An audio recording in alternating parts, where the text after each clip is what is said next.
On Monday, March 11th, there were 52 people killed because of their religion. No, not Muslims in New Zealand.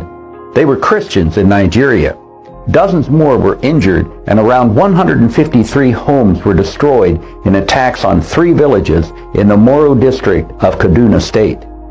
There was no news of the attack by Muslim Fulani herdsmen in the Western news media.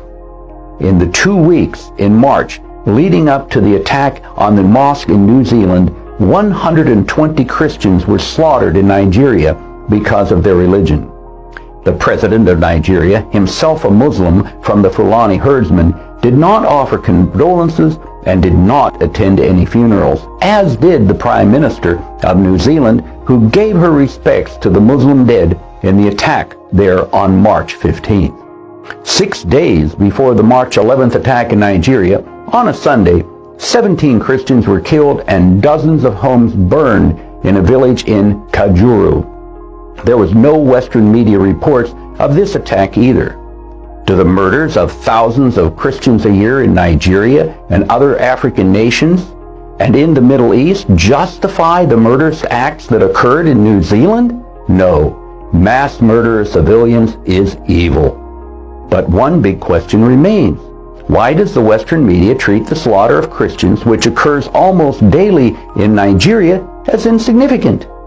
On Sunday, January 27th, the Jolo Catholic Cathedral in the Philippines was bombed, killing 20 and maiming 81.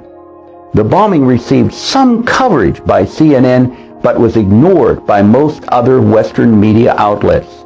The New York Times turned the attack into a general article about the Islamic State. While attacks in the Philippines are reported if the death count is high enough, attacks on Christians in Africa are rarely reported in the Western media.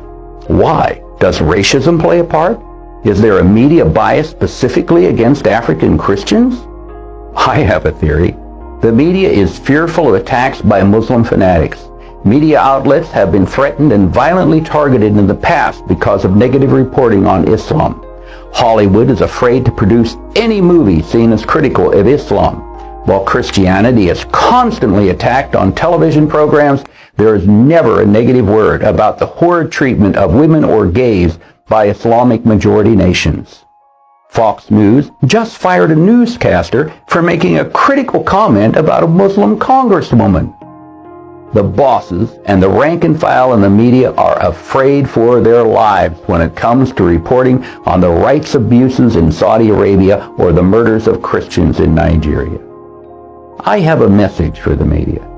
Remember the words of Martin Niemöller.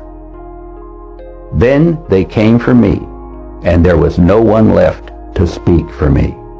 I'm William Murray, Chairman of the Religious Freedom Coalition, Washington, D.C.